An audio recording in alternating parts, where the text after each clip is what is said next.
Howard Fredrics, and I'm delighted to be here today with Harvard University PhD candidate Eric Johnson and Professor Chris Matthews of Montclair State University. Eric is currently pursuing a PhD in archaeology with a focus on the archaeology of colonialism. His current research project, supported by grants from the National Science Foundation and the Wenner-Gren Foundation for Anthropological Research, is entitled Wampum Factories and Settler Colonial Entanglements. Chris is a professor of anthropology whose research focuses on American historical archaeology and in particular the archaeology of capitalism and race. Eric and Chris have recently embarked on an archaeological dig in Park Ridge in order to examine shell bead artifacts known as wampum, which were produced between 1750 and 1900 for export to Native Americans living in the Great Plains region.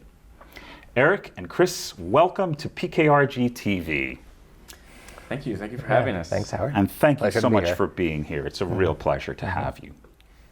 Of all of the areas and towns in New Jersey, why did you choose Park Ridge as a dig site for your research? And where specifically have you been digging? Wampum is a type of shell bead, as you noted, originally produced by indigenous peoples living in the Northeast, around the Long Island area, southern Connecticut, the Wampanoag, Pequot, etc. And they've been producing shell beads for as long as we can identify them as such, and up until today. Around 1750 or so, possibly earlier, European settlers began to make this type of shell bead for their own purposes, for their own profits. As the 19th century wore on, the folks in Park Ridge, the Campbell Factory specifically, became one of the largest exporters and producers of shell beads. And they also started making other styles, other types of shell bead. But it's important to remember, I think, in many ways, given the history of indigenous peoples producing wampum in the past and in today, that indigenous peoples were the first to produce this bead, and that Europeans were latecomers and were copying indigenous peoples in many ways, and in some cases then appropriating the profits that one could make out of producing these beads. And as such, with that history in mind, we've been collaborating so far with the Ramapo Nation, who have contacted us after we started working here, and really made us realize in some ways that the Ramapo Lenape Nation are the original inhabitants of this land, and this story, while it is one of industrialization, of a kind of innovation, as we'll talk about, in a factory setting with wampum drilling machines and whatnot, it is also a painful history in many ways at the same time. Sure. So you mentioned before that the colonialists produced this for their own purposes. Did they have any use for wampum themselves? In the 17th century, wampum was used as currency, as a medium of exchange among European colonists. It's often thought of as being, quote, Indian money, and that's largely a myth. We don't have a lot of good evidence that native peoples used it as a kind of, universal medium of exchange. Mm-hmm. For native people, wampum is a sort of powerful sacred object used in a variety of different purposes by different groups of people.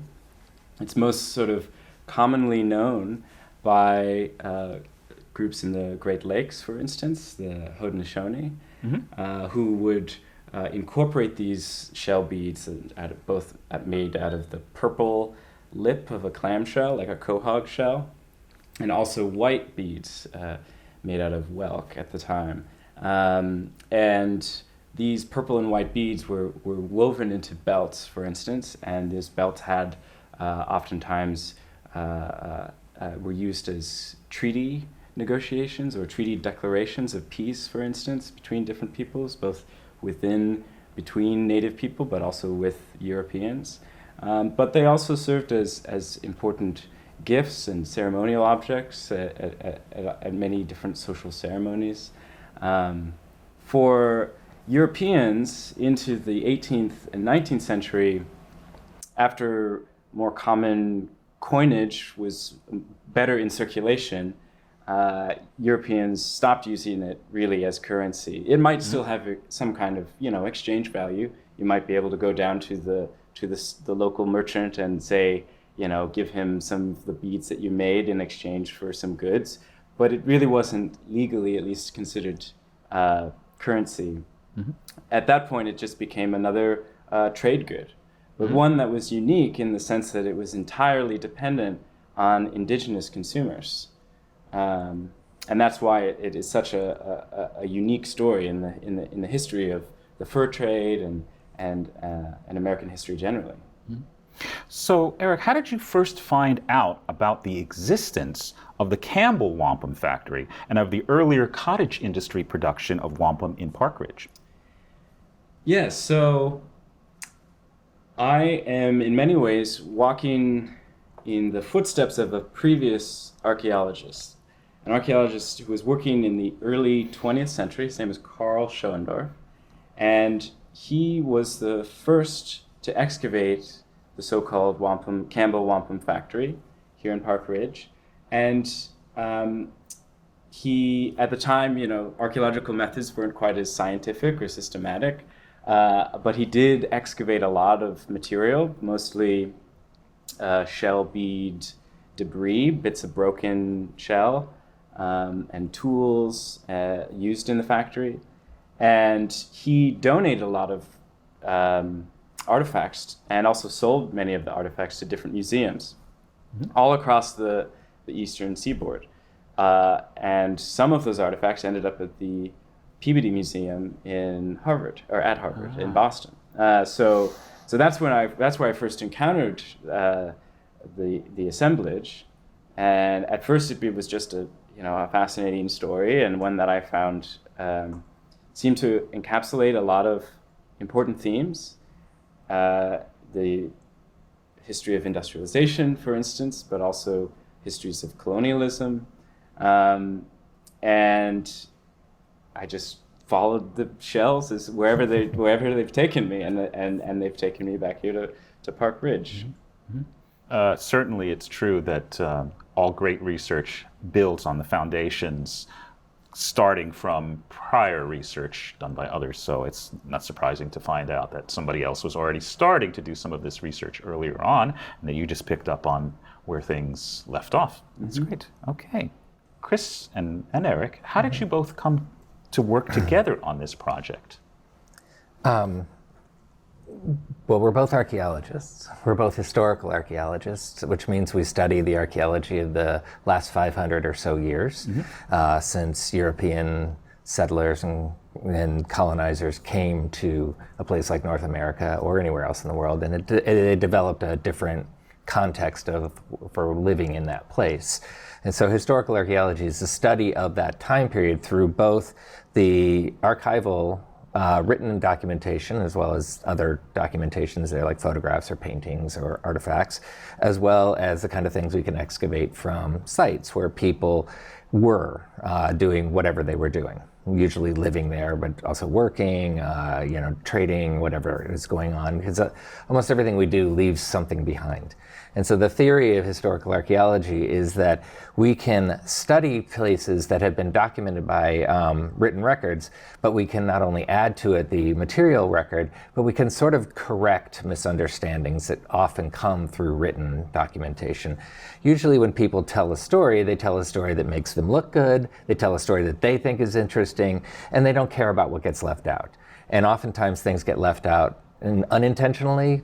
Did we all write about what we had for breakfast this morning? Probably not, because it's not that important, but it could be very important to archaeologists because we're interested in everyday things.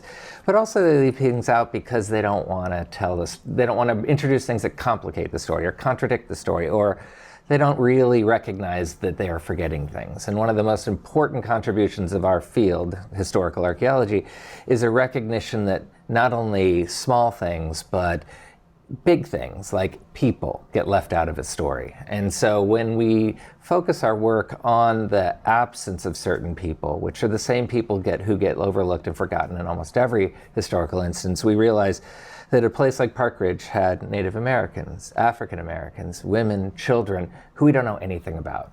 And yet they were there. Because they weren't written about. Right. They weren't written about, they weren't considered noteworthy or remarkable. If you think about what those terms mean, they're about like the things that come to consciousness. Oh, that's important, we got to write about that. Where that's not what we're interested in, because we know that already. But we want to find out what's missing, and we want to find out also why it's missing.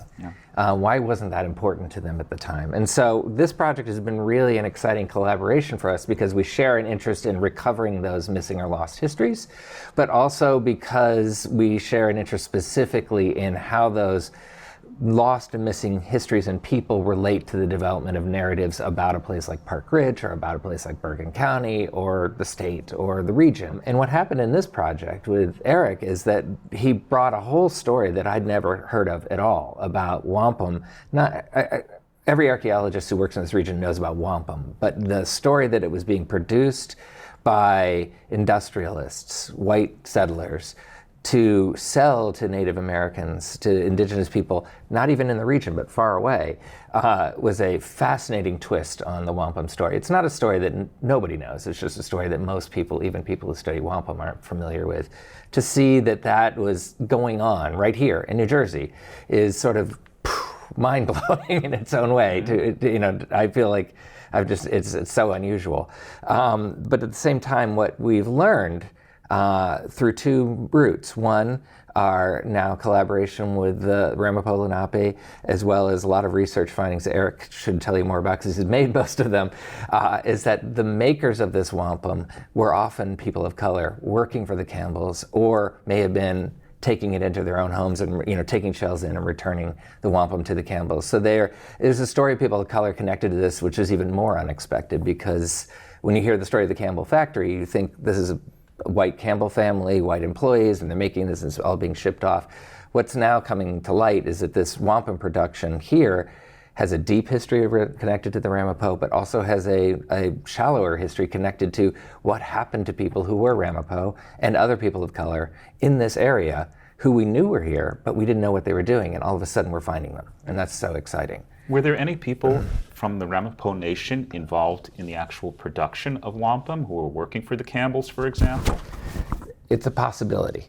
Eric, you want to? Yeah, so I think what we have for evidence is at least a newspaper article that references people of Ramapo descent working in the Campbell factory, and the newspaper article dates to 1906.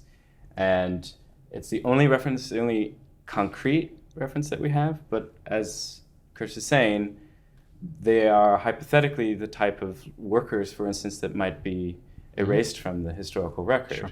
So it's one of the questions that we're pursuing. And how about African Americans? Were there African Americans, in particular slaves at the time, who were working for the Campbells?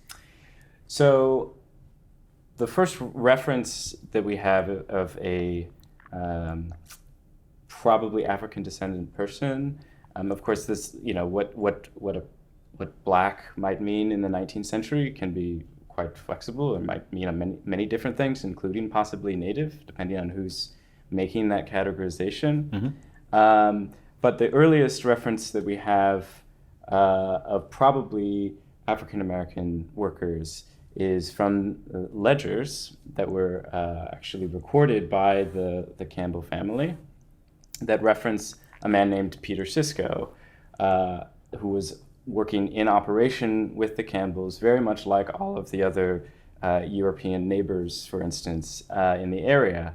The Campbells would travel to, say, Rockaway, New York, and grab a bunch of the clamshells, bring them to Park Ridge, and then sell those clamshells, the raw material, to their neighbors, including Peter Sisko.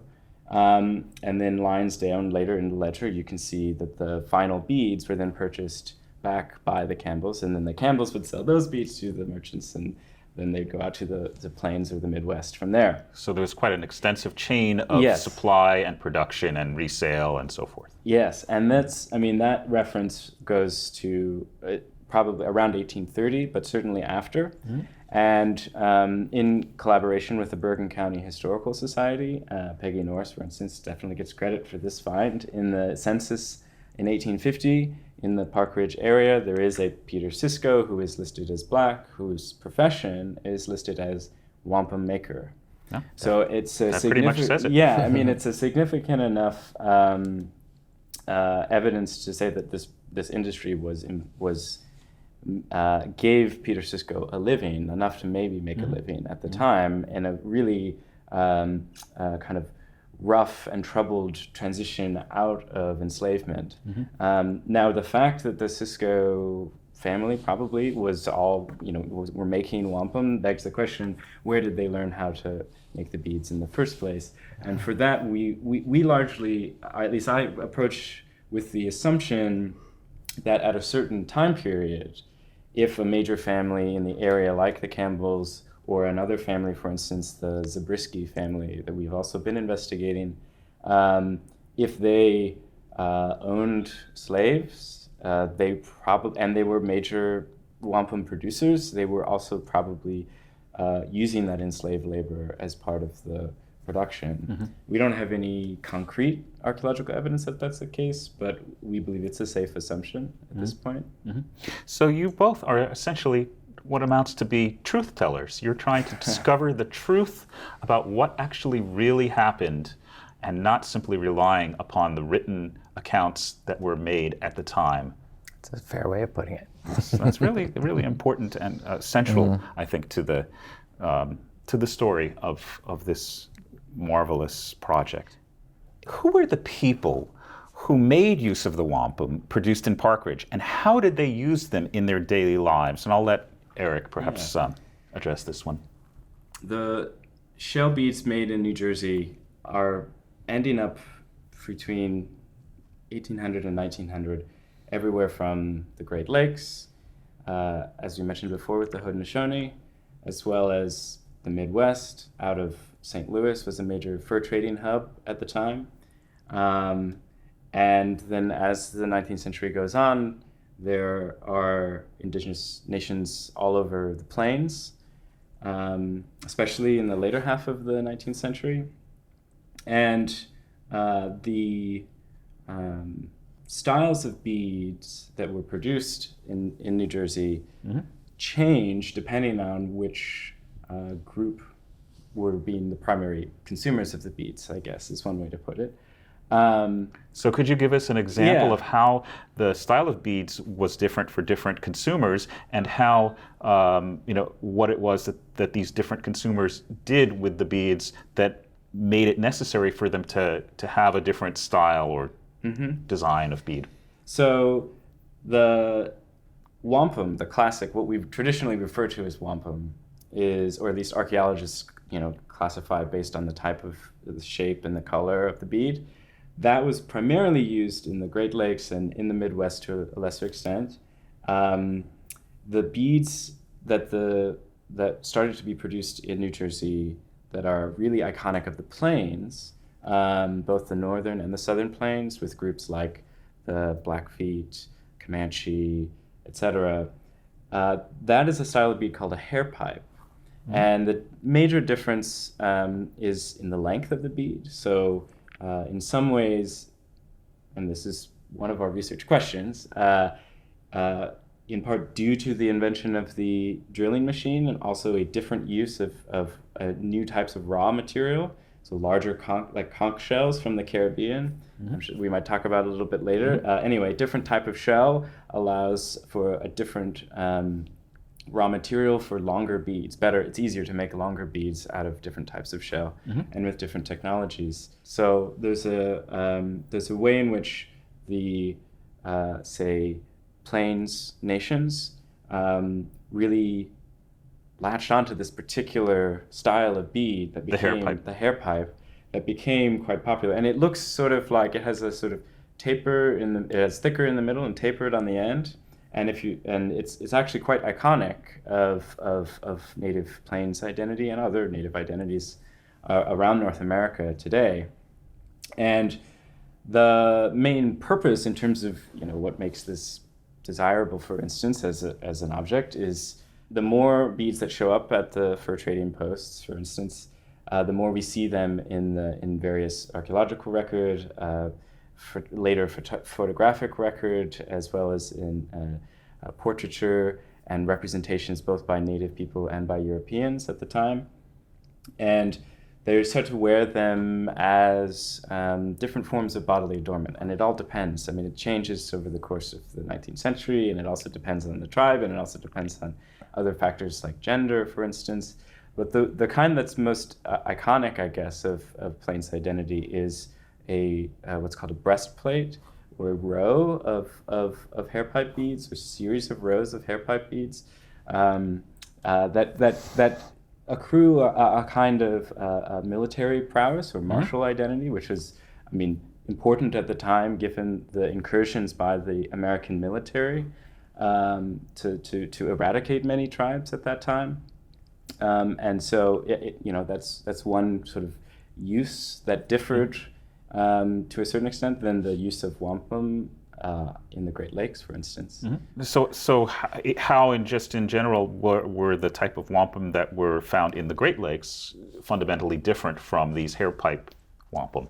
Well, yeah, it's a complicated question. Generally, the wampum is relatively standardized in terms of hairpipes is a different story, but for wampum, they're relatively standardized to a certain length and width, although that fluctuates depending on who's making it. In some cases, the American government would commission beads to be made, presumably at that time by folks like in New Jersey, or also out of Albany. They're being made there too by Europeans.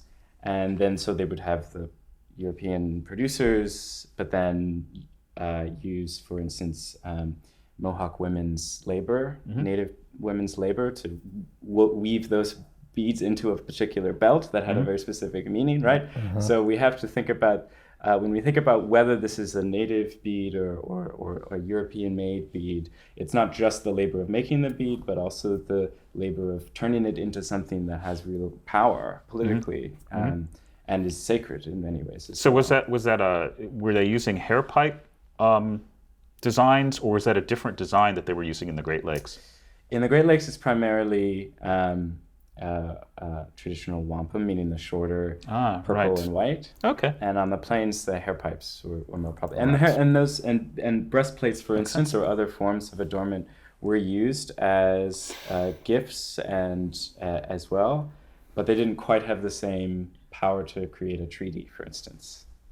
Yep. So Chris, maybe you could tell us a little bit about where the producers of wampum obtain their raw materials, since we're clearly not located right next to an ocean here in Park Ridge.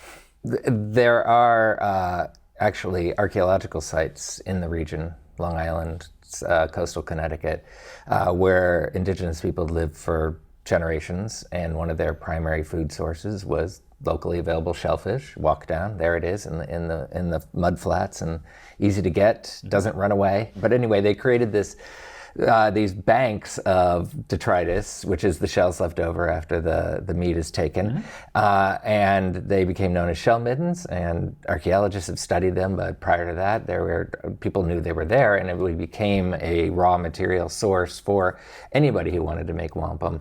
And the wampum industry, while it does have a long and deep history within the indigenous world, changed with colonialism. And so you sort of had a producer-consumer development even within the Northeast region, such that by the 17th century, indigenous people on Long Island were becoming specialists in wampum production when they were able to use the production of wampum to trade to white merchants who then shipped it inland, usually up towards upstate New York, where there was sort of a demand for it, where a lot of the belts that Eric was just talking about are sort of more classically known from.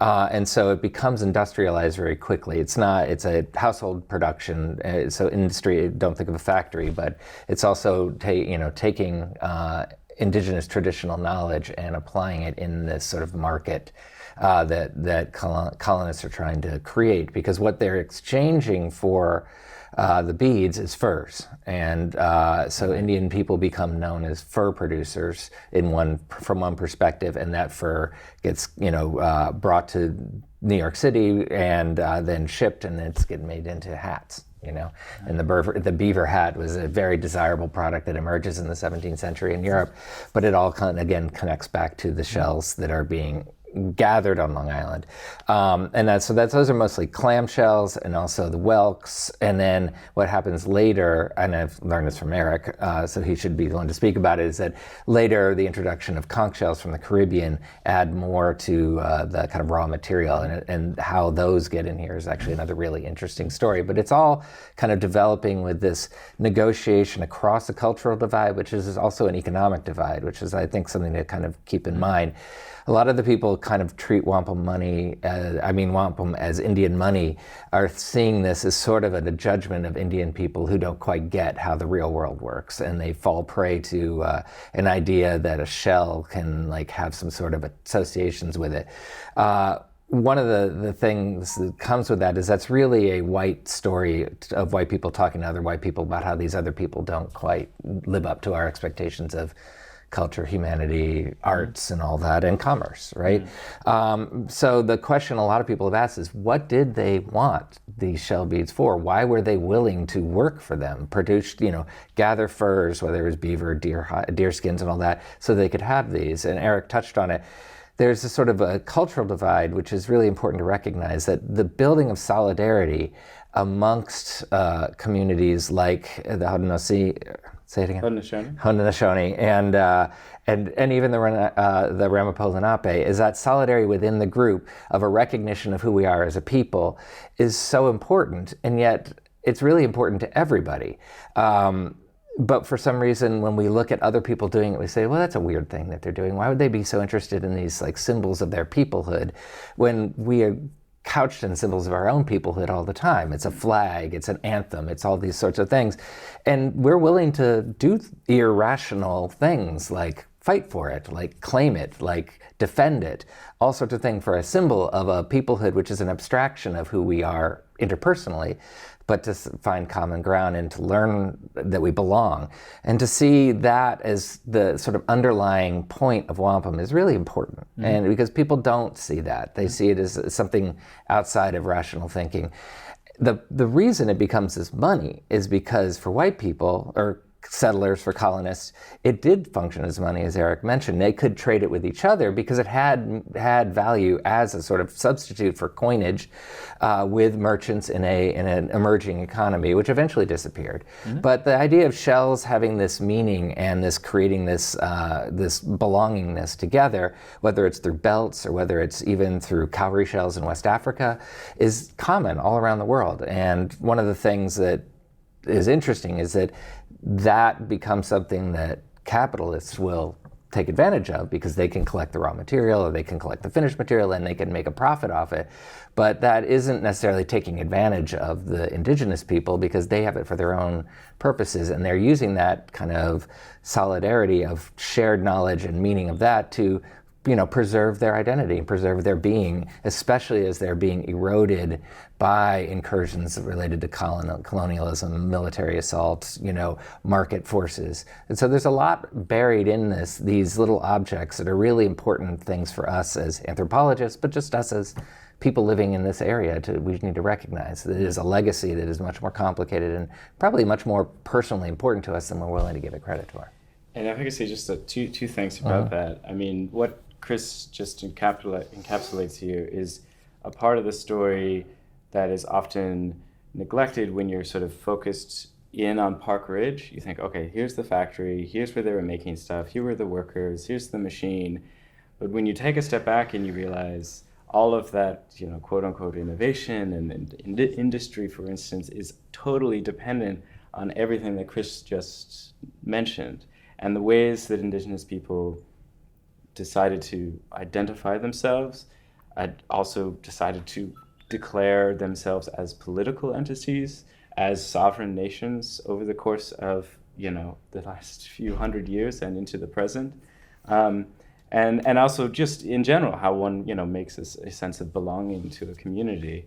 But that's one of the things we'd like to kind of retell or kind of re-excavate about the factory, is the indigenous agency that kind of went into the machine, that is the whole backdrop to what's happening in Park Ridge at the time.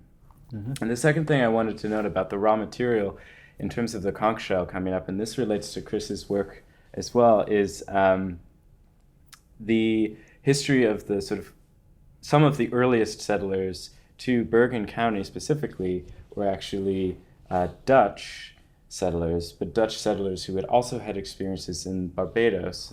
So the Caribbean connection. Yeah, right. so and in the Caribbean they had also, established an operated plantation-style slavery production system, and as such the first settlers of North Jersey and Bergen County specifically had enslaved peoples with them when they arrived. So the connection to the Caribbean, the connection to the conch shell also ties in the story of people of color working in the industry as well.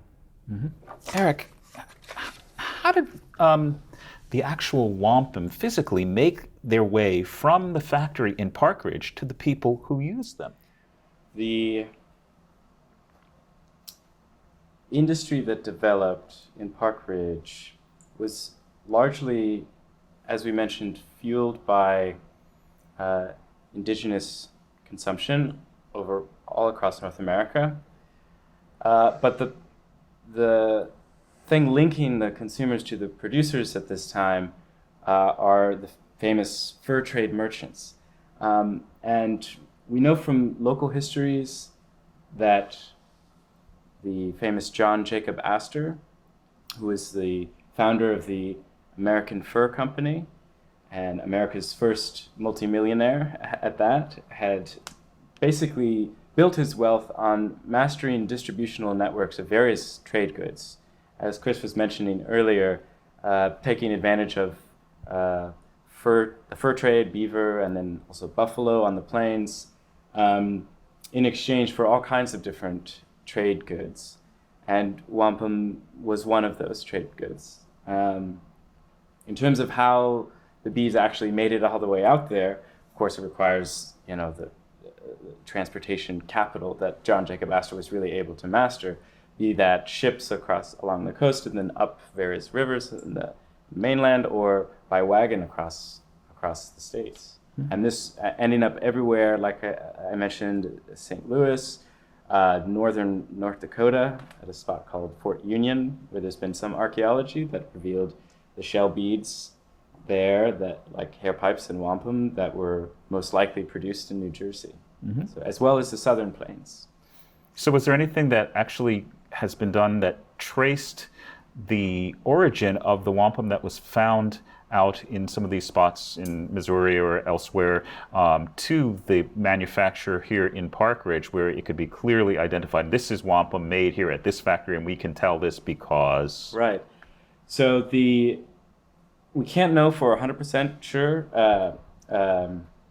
but shell beads of the hair pipe style specifically, we know that the producers in Park Ridge were probably the only ones making shell beads at that time. I mean, obviously, more evidence might come to light, but from what we can tell, if there's a shell bead in a hair pipe style in the mid-19th century, it's probably made in Park Ridge. Wow. Based on what we know of the whole kind of industry of shell bead making. Now, eventually, the hair pipe bead starts to be made out of bone, and that actually becomes quite popular in the 20th century and today, actually, as well as bead hair pipes made out of plastic, for instance. Mm-hmm. And they're worn at powwows or other ceremonial events and such. 3D printing a shell bead these days, probably. Yeah. I mean, they're still quite popular. Mm-hmm. Some of the early historians of the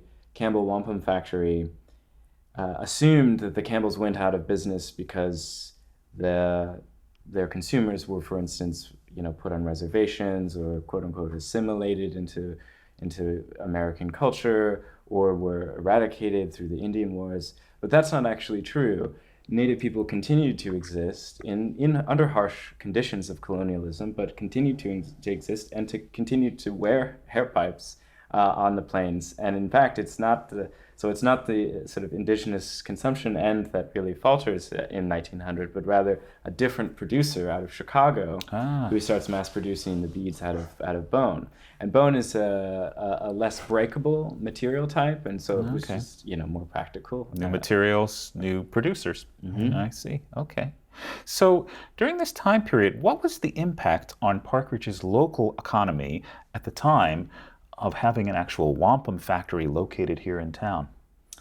Right. Well, as we mentioned, there are various individuals, at least in the kind of earlier period of the factory, like Peter Cisco, for instance, who was doing wampum making to such an extent that he defined himself as a wampum maker. When asked, "What is your profession?" "Well, I'm a wampum maker." And he's, again, probably of African descent.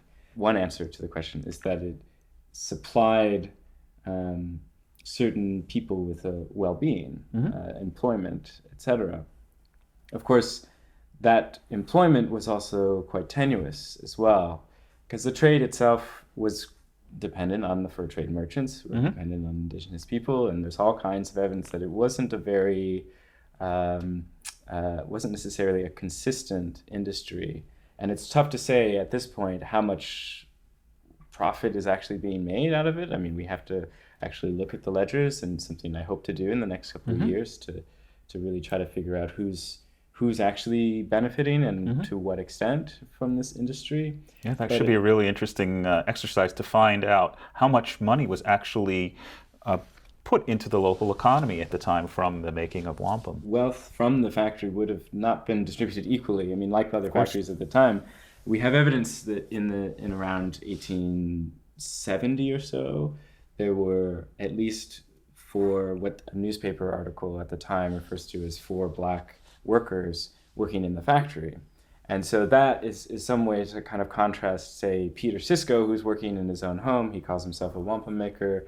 But also, he may have been then working in the factory under more like traditional waged work, like other factories in the area, which we'll get to in a second, but like the Van Riper bobbin factory, which is a major industry at Park Ridge that operated contemporaneously with the wampum factory. Yep.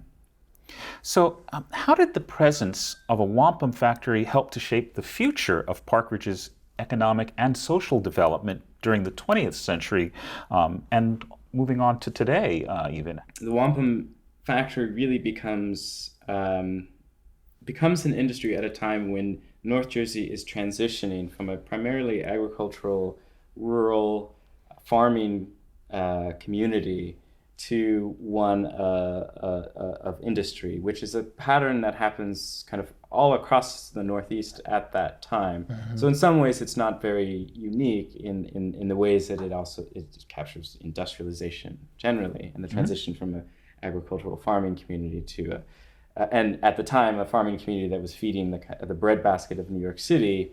But now there's factories that are showing up that are also feeding the industry of New York City. The breadbasket moves farther west.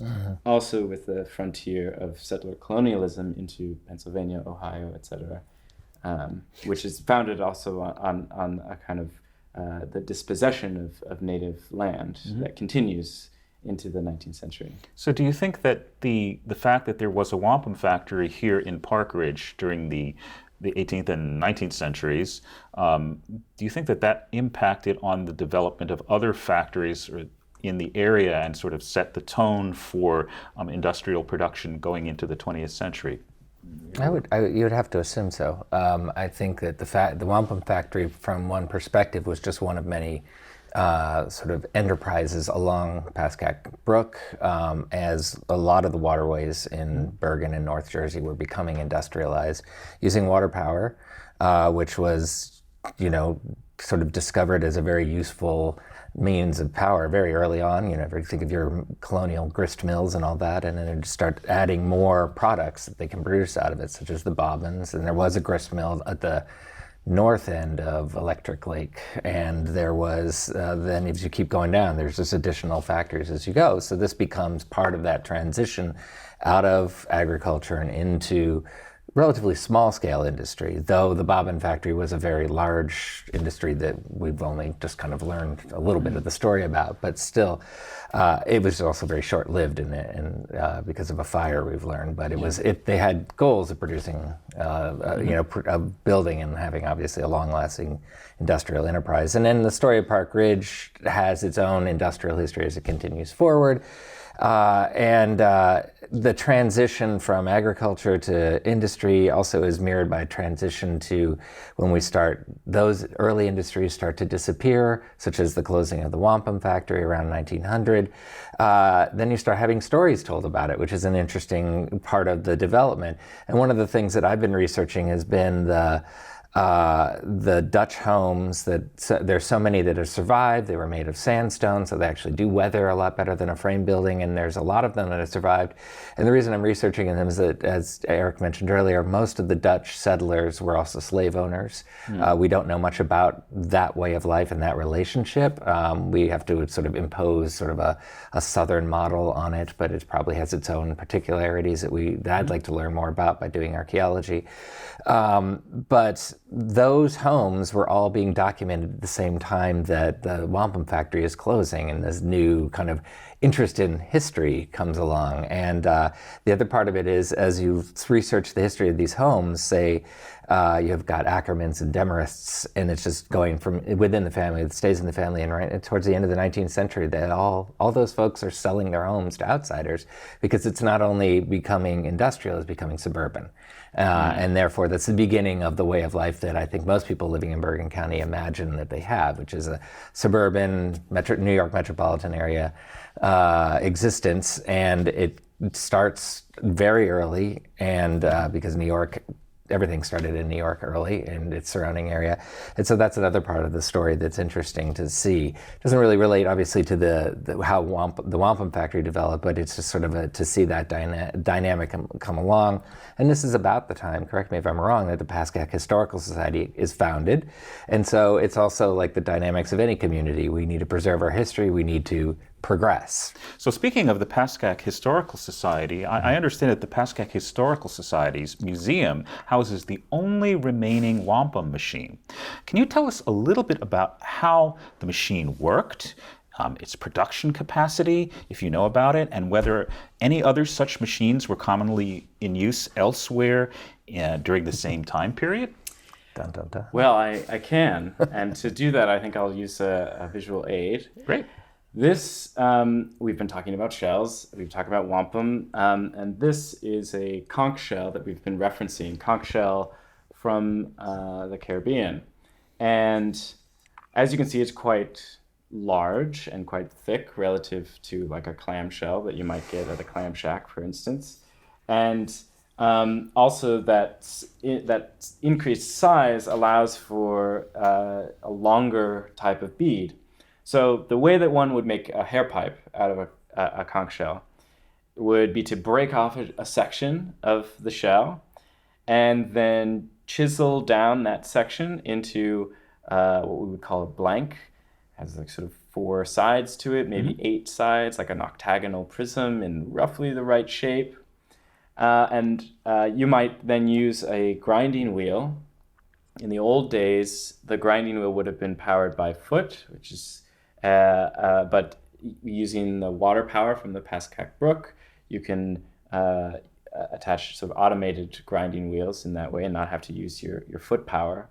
You take that blank and you press it up against the grinding stone, and it chisels away bits of the raw material. Material here is calcium carbonate. And this particular structure, the material structure, is quite durable. And which makes it good for wearing beaded belts and such. And as you grind it down, you get it closer to the right type of shape and the right length. And the drilling machine, which came about, we don't know exactly when. I mean, it's tough to say based on what we know mostly comes from oral histories that were recorded in this early 20th century at this sort of transition to a suburban Park Ridge. But supposedly the drilling machine was probably invented around sometime after 1850. And there were multiple machines that were the same design. Now there's only one that's remaining, and yeah, you can go visit the Pascack Historical Society to see it on display there. Basically, it's a row of drill bits that are attached to a mechanism. But basically, the drills, all 6 of them could be powered at the same time with just a simple hand crank. And, you know, the oral histories even say that they, you know, employed the children of the family to you know, power the grinding wheels all day long. I mean, it probably was also powered by people of color as well. But the drilling bits then all go through the bead at the same time and into a tank of water as well in order to help prevent the bead from breaking as the drill Sort of cools it down then. yeah, and cleans out the inside from the bits of shell that and its output, well, supposedly, I mean, this has to be verified because it's mostly coming from oral histories, but supposedly they were making 1 million beads per year. Wow. And that the machine increased the output tenfold once it was invented. So, however, that's in many ways one of the questions that I want to try to answer using archaeological data. So the whole reason why we're actually trying to dig up some of this stuff is to track quantities and types of waste. You know, as you break off a piece and chisel it down, you're creating these bits of shell, maybe on the floor of the factory, that then get swept out of the door of the factory and into the dirt, which I've created some here, and they then end up in the archaeological record. And if we can capture a sample of that waste, that includes the shell, the remaining bits of shell, pieces that were cut off, beads that were broken, you know, failed in the process, wasted in the process of drilling them, and try to quantify that between different time periods, we might be able to see how the actual efficiency of production, output, degree of standardization, things that, you know, the industrial narrative says all improved, but we know that, like in many other cases of industrialization, efficiencies don't necessarily increase just because you invent a certain kind of technology. Sure. So it might have actually produced more waste while also producing mass production, right? So that's kind of I want to break apart the kind of definition of industrialization into its component parts, and then interrogate each of those variables individually and say, okay, what actually improved and what might have actually created more waste than did before. So in other words, you're using the presence of waste to help to quantify how much actual goods were produced, because you can sort of tell from, okay, there's this much waste remaining, so in all likelihood that means they probably wasted X percentage of the raw material in making a given item, and that means they probably produced this many items as a result. So you're kind of taking the process backwards like that. Right. So were there other machines in existence at the time in other locations that were producing wampum, or was this the only machine in existence, or machines? Supposedly the only one, and outside of the 2 machines that operated simultaneously. And it was invented by one of the Campbell brothers, and supposedly they were invested in keeping the machine a secret as well. They didn't ever patent the drilling machine, and there's some good evidence that visitors that came to the factory who wanted to learn about the machine, or learn about the production, the Campbells wouldn't let them see the machine because they didn't want the secret of their industrial trade secrets. Yeah, sure. Exactly. So Eric, what artifacts have you actually found thus far during your dig, and what do you hope to still find? Have you come across anything unexpected by way of ancillary artifacts during the course of your dig? Yes. archaeologists always find a lot of stuff that we're not necessarily looking for directly. But all of it relates to the history of Park Ridge, and all of it helps put the factory in context. So I've mostly been targeting places in Park Ridge that we know historically, either from old maps of the area and also other records like the ledgers, for instance, where the Campbells were living and where their factory was located and where there were other places around town that were shell bead making locations. And that has involved, in some cases, members of the public approaching me and saying, "Hey, I've got shells in my backyard. What are these doing here?" And for instance, at one location we found quahog shells that have the perfect like purple edge to them that probably would have been used to make wampum. And so we tested there and then realized, oh, actually it's probably from a clam bake from 1950 rather than a blind alley, as they call it. Yeah. So we've also, of course, been working at Mill Pond, also known as Electric Lake Pond, also known as Silver Lake. But at Mill Pond, it's a public park. We've had permissions, of course, from Mayor Keith to do archaeological investigations there.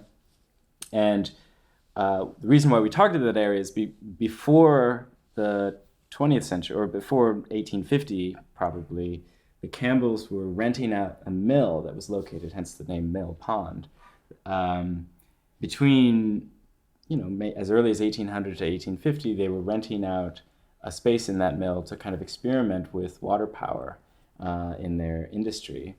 And unfortunately, we haven't found any evidence of wampum production. But we have found evidence of industrialization generally. And one of those, the site that we basically uncovered is the Van Riper Bobbin Factory. Right.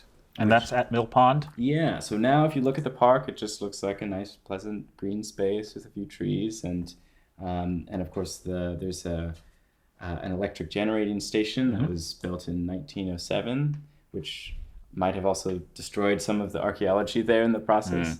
We have to work through the layers of different of development, basically, and some of that is recent development, some of it is from the mid-19th century, and so we found both of those. And the Van Riper Bobbin Factory, we've actually located what is likely the foundations of a structure that seems to be relatively intact, and the structure, we're not 100% on what the structure was based on historic maps, for instance, but it's likely, given the assemblage, archaeological artifacts, that it was a place where workers were living. So the Van Riper factory is I think the biggest producer of bobbins for textile industries generally in the country at the time, and they were housing their workers on site, so there would have been people living and working in the same space, and we can see evidence of that archaeologically. We see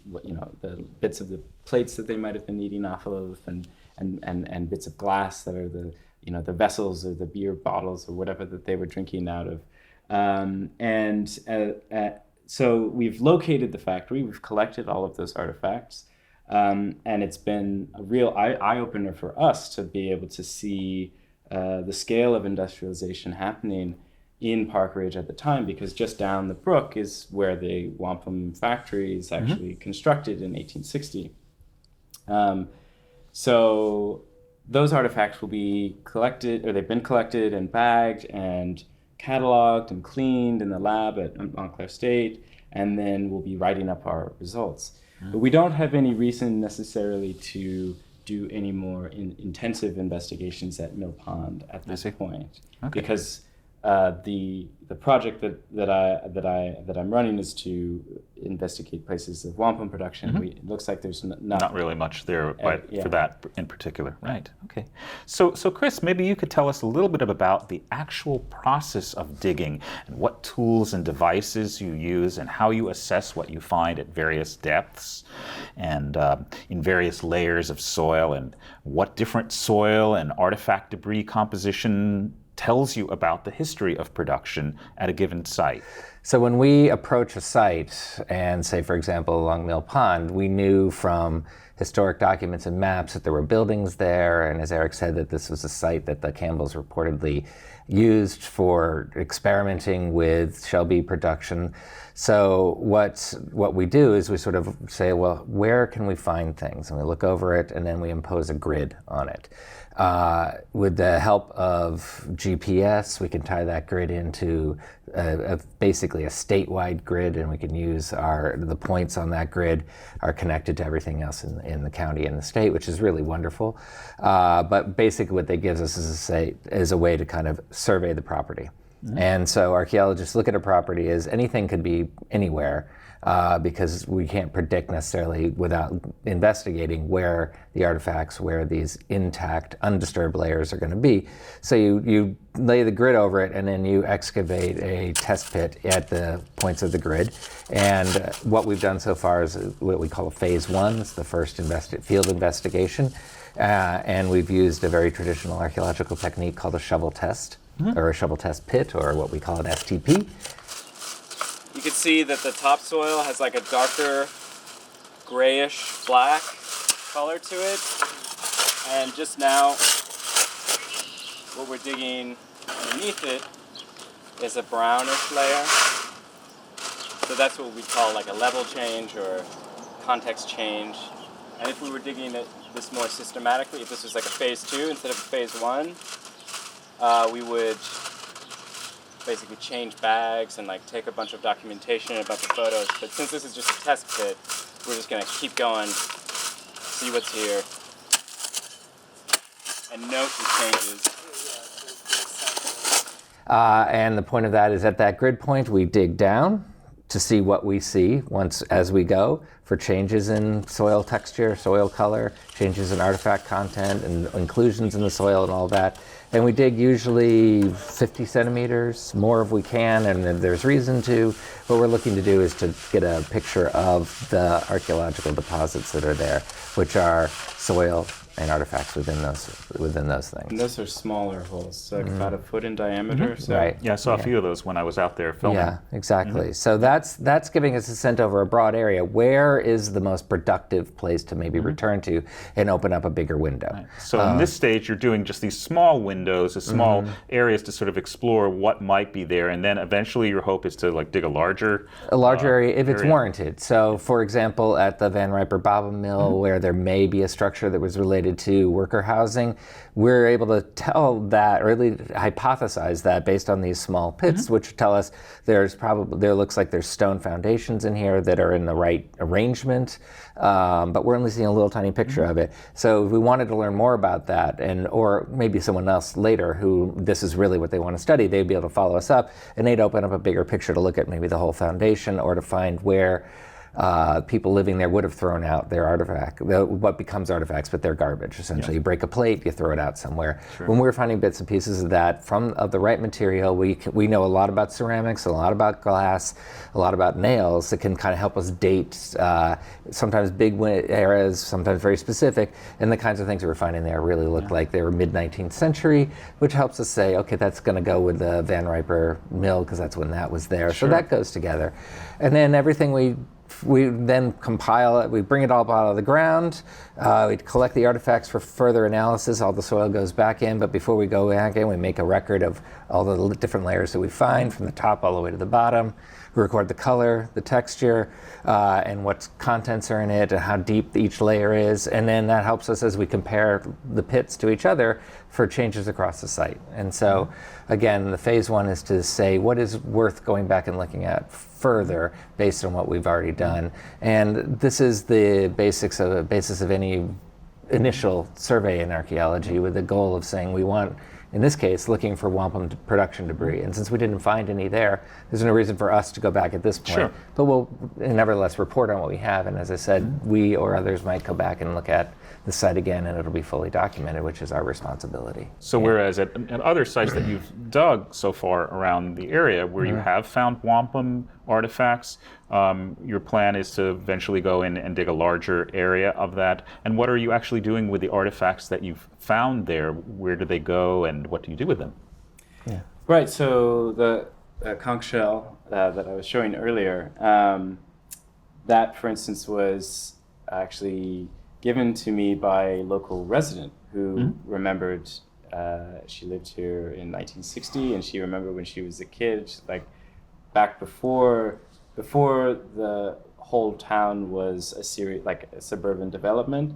There was woodland in the back lots of houses in 1960, and so she remembers going in one of these back lots and seeing a huge pile of conch shells and said, "What are those doing there?" And she didn't realize it at the time, but now has sort of put the pieces together. And so she remembers, say, roughly where that conch shell was found, and that shell didn't come here naturally, for instance, of course, on the Pascack Brook or something. But so it's kind of as close as we can get to a smoking gun of, well, this is a place where either raw material is being stored or they were actually working the shell and making beads at that location. So we've gone to those locations to follow up, and what we'd probably do there is what we would do is a phase 2. I mean, start with a phase 1 to see if there's material below the surface, and then do a phase 2, which would be a larger hole, probably about 1 by 1 meter or 2 by 2 meters in size at a time. And that one we would dig very slowly and very systematically and record every change in the texture and color or composition of the soil, and collect every artifact, not just where it is in XY coordinates, but also the Z coordinate of how deep down was it found. And from there we can reconstruct, as this, the saying goes, the deeper you dig, the older you go, and farther back in time you go. And so we can reconstruct which layers date to which time periods. And the artifacts are then going to come first. They get cataloged and cleaned, and they have a bag that's associated with them. So that crucial bit of data, that if we lose that data, then we've basically looted a site, and as opposed to been archaeologists, right? So that crucial bit of data gets tied to the object at every stage, eventually analyzed, sort of measured and weighed and identified as best as we can. And then it'll go to a local museum, probably the New Jersey State Museum in Trenton, but either way, some accredited museum that can care for the objects curatorially. Fantastic. So how can people in our community, I know you mentioned that you did have some interactions with some folks here in town here who showed you their shells. How can people in our community help you with your research? And is there anything that they've done besides already show you their shells, or that they can still do to be a further assistance to you both? If local residents are interested in this research, if it fascinates them and they'd like to be involved, and they're open hypothetically to archaeological testing, as we've described, and they know that they found shells in their backyard at some point, I certainly welcome anyone to reach out and contact me.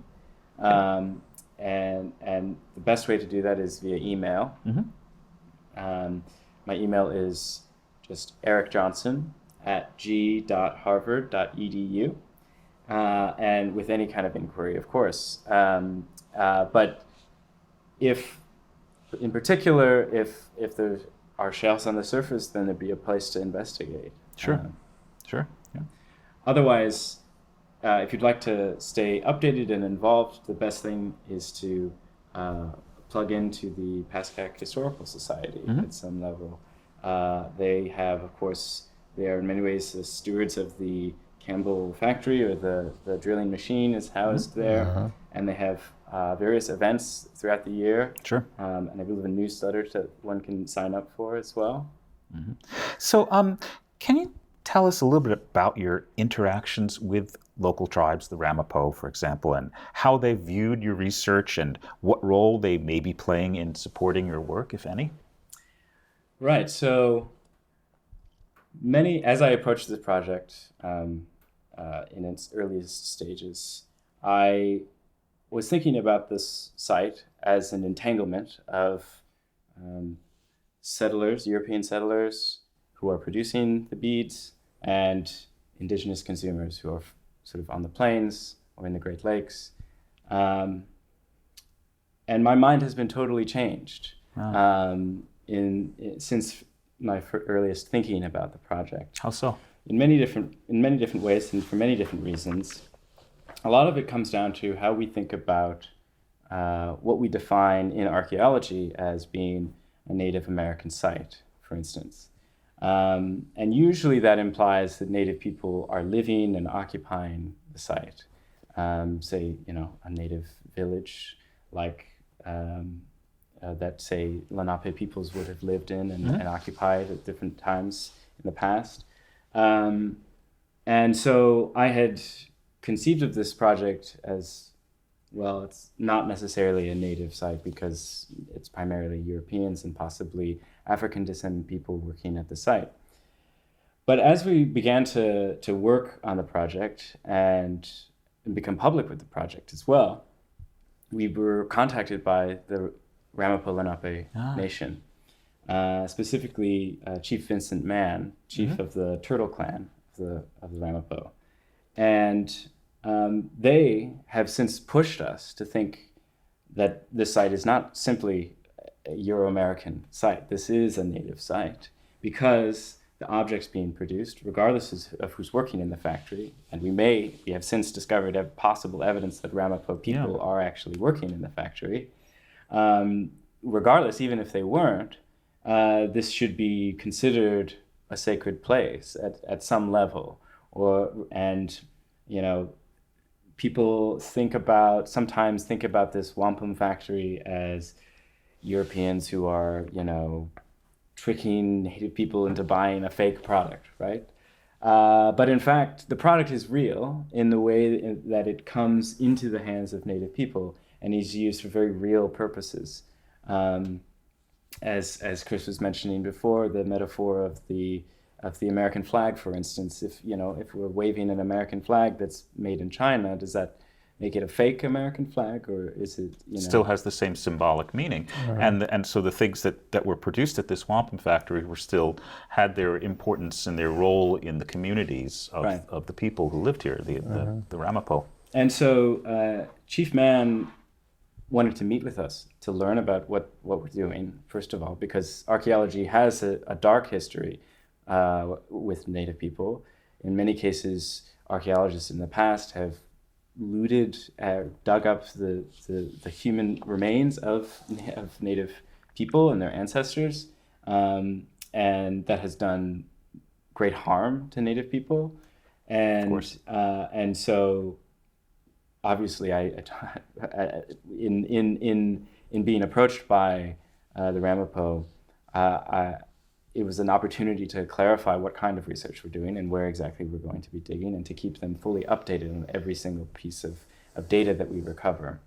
We entered a process of consultation, basically, and Chief Mann also has pushed my thinking just beyond thinking about this as a Native place, but also the darker side of the story of the drilling machine.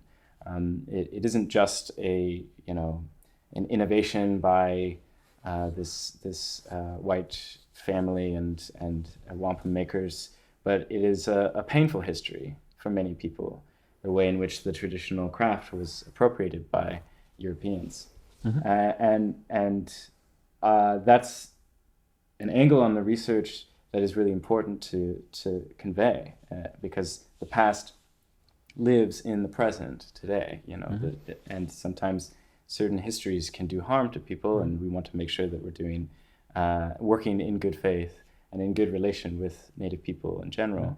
So did Chief Mann have any information that he was able to convey to you that has been actually helpful to you in performing your research? Well, certainly genealogically, I don't want to go into too many of the details. Sure.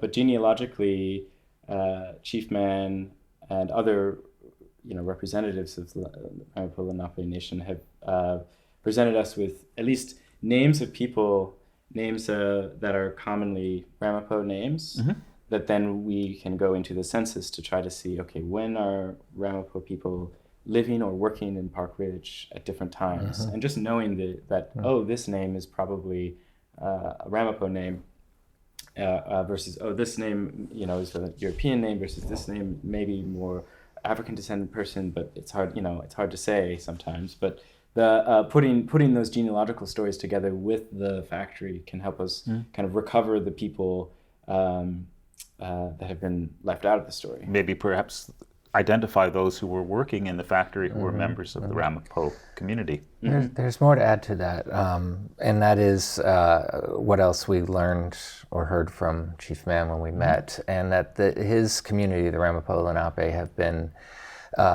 culturally marginalized and rejected for about the same period of time that we've been fascinated with wampum in the first place, sort of that later period of the 19th century and the beginning of the 20th century.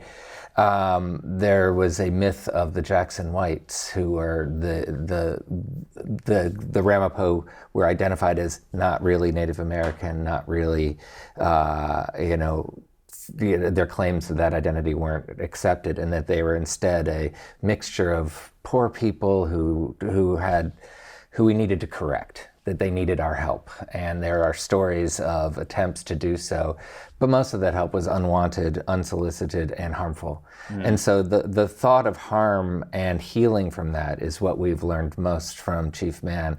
And that is why they reached out, which was to ensure that the people doing the work that they heard was happening was something that would be recognized, that there's a lot of hard work to do to recover and to restore what was taken away from them as a community in lots of different ways, and for now over a century at a time. And they are a resilient people, and they are an amazing set of people to learn from and to have the good fortune to meet and collaborate with. But to see that the role that they're hoping people like Eric and I will play would be to kind of restore their presence as in the region, but even just in a place like Park Ridge, which is the focus now, right? To say that this is part of their homeland and that they were here and they were part of this community, and they were essentially just like everyone else, is a step that we all need to be taking. So there's an aspect of healing that can come from this project through the process of performing archaeology. It's a wonderful thing. And the one final note about that too is that at least the way, the Ramapo Nation is a state-recognized tribe, and so the way that I've approached interacting with them is as a sovereign nation. So they, that's our starting point. And as a sovereign nation, they also claim Park Ridge and Bergen County as part of their ancestral homeland, and so engaging with them is also a political statement about like who they are in the present. Acknowledging who they are and where they came from. Absolutely, sure. So, going forward, with the work that you've done on your research, what is it that you hope to ultimately discover and achieve? I mean, obviously, certainly this healing aspect is an important aspect, but what else do you expect to or hope to achieve by way of outcomes of your research? Well, I mean, the kinds of things that we've spoken about just now, I think are actually the most meaningful to me personally, like thinking about the ways that archaeology can intervene on a given history, a history that people assume they know what was happening and who was doing what kind of work and all of this.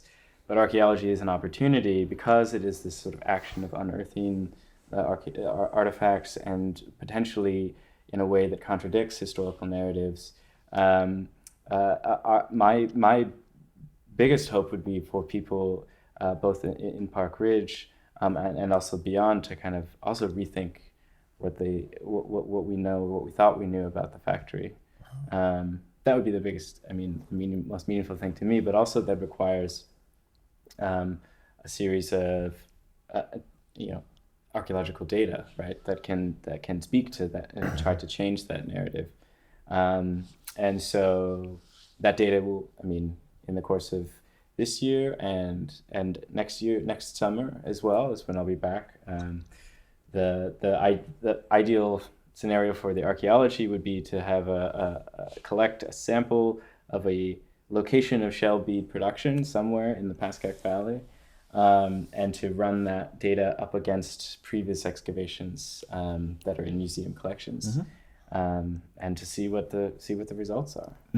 the other outcome that we envision builds off what we were just talking about, which is sort of a recognition of the landscape having a much more complicated narrative to it, especially when we recognize the presence of the Ramapo, but also the presence of African descended people who are here held as captives, as slaves, and also who lived here as free people. Bergen County had the highest percentage of slaves in any county in New Jersey. And there is documentation that people of African descent and people of Native American descent were enslaved together and very likely created communities amongst each other, and that probably created an awareness of each other. So it's to recognize that those people were here and that the complicated relationships that their presence requires us to think about, so that we kind of to look again at Bergen County. It's really statewide we need to do this, but Bergen County has a special place because of the commitment by settlers to slave ownership was so much higher here than in other counties. And so just repopulating our historical spaces with a more diverse community is a really desirable outcome, we think. Yeah. Great. So how can our viewers find out more about the history of wampum production in Park Ridge, and specifically more about your research that you've been doing?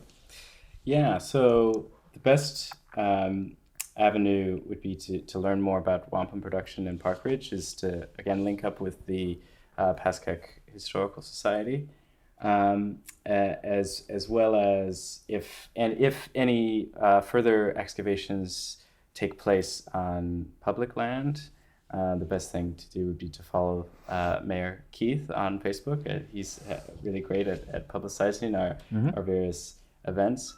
And about a year from now is the 125th anniversary of Park Ridge as a municipality, and there'll be various events and lectures through the Pascack Historical Society and through the Park Ridge Borough Administration. So watch for those as they come up. I've been at least invited to give a presentation on my research next great. May, and yeah. I would encourage all of our viewers to come to see and hear what you have to say about your research when you come back and do a presentation for us here in conjunction with the 125th anniversary celebration of Park Ridge. I want to thank you very much both for being here today. It's been a real pleasure and tremendously educational for me. I've learned so much today about the history of wampum making in the Pascack Valley region, and the role of the Ramapo people in our area, and the various methodologies that you've used in order to conduct your research. And I'm so grateful that you've been here today to share this with our viewers at PKRG-TV and in the Park Ridge and Pascack Valley communities. And I wish you both the best of luck and success in continuing, and I hope you will continue to pursue with great success the research that you've been doing, because it's really important research, and I thank you again for being here today. And I also want to say thank you, to Park Ridge TV, of course, for this, but the Park Ridge community in general has been one of the most welcoming places for me to have done archaeology in, and so I my thanks goes out to the community.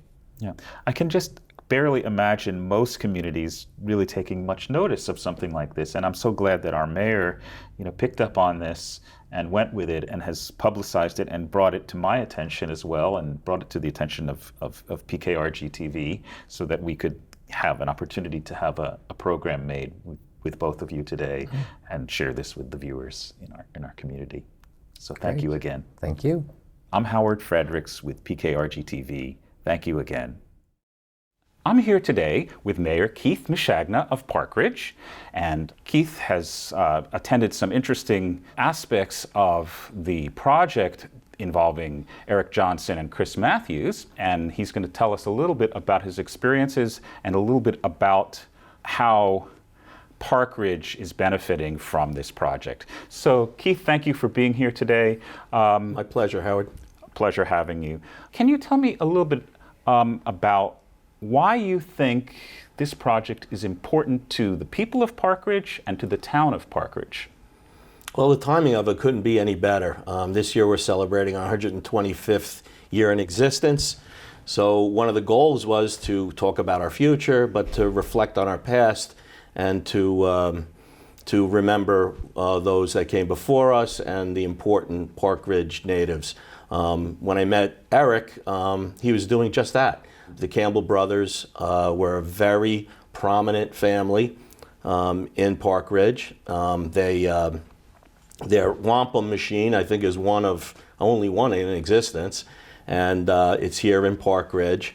And the history of that is something that we should reflect on. Our town was a very industrial town, and I think they were the first industrialists in this town. We've had factories and large businesses here, and the Campbell brothers are the ones that started it all. Yeah, great, yeah. It's a fascinating history. So I understand that you attended a very interesting ceremony at Electric Lake with Chief Man of the Turtle Clan of the Ramapo Nation. And I wondered if you could tell us a little bit about that ceremony, what it was like for you, and what the experience meant to you personally. It was wonderful. I didn't know what to expect. I had been staying in contact with Eric as he was about to start his dig, and he told me that due to an article that was put in the paper, Chief Man was interested in finding out exactly what we were looking to achieve and what we were looking for. So I was a little concerned because I didn't want anything to hold up Eric's studies, but it turned out to be just a wonderful event that I don't think too many people get to participate in. The chief came with another member of his tribe, and they did a blessing on the land. And he explained that although we weren't digging at would have been a Native American site, wampum was so important to the Native Americans that they looked at it as something extremely special, and they wanted to make sure, after speaking with Eric, because he was very clear on his intentions of what he was trying to do. He was trying to uncover our history and be honest about it, and that he wanted to wish him well on that. So he did this wonderful ceremony where he brought out an eagle's wing, and then he burned some sage, which removes bad spirits in their belief. I asked him for a double dose on me, so he went around me twice. And then they offered up tobacco to the land. Mm-hmm. And the idea was that they take away any bad spirits and make everything positive. Mm-hmm. And it was very exciting. I spent I thought it was going to be a brief ceremony. We were probably there for 3 hours, and then Wow. the chiefs stayed with Eric and then walked the town and went to other sites. And we hope that when Eric is done with his studies, we could bring the chief back and we could look at some of the artifacts. He has already found some, but we hope that he'll find some others, and we could bring the chief back and talk about it. Yeah, that would be wonderful. Well, maybe we can also do something with that with PKRG-TV. That would be great. Part of that. Well, thank you very much, Mr. Misciagna. It's a pleasure having you here today, and thank you again for helping to organize this shoot with Eric and getting PKRG involved in this project. It's been a real pleasure. Well, thank you for doing it. I think it's a once-in-a-lifetime opportunity. I hope people watch the program. Eric is just a very engaging young man who knows more about Park Ridge than most people that live in Park Ridge. So I'm very excited to see his findings and share them with everybody when we're all done. So thank you for participating. Okay. Thank you.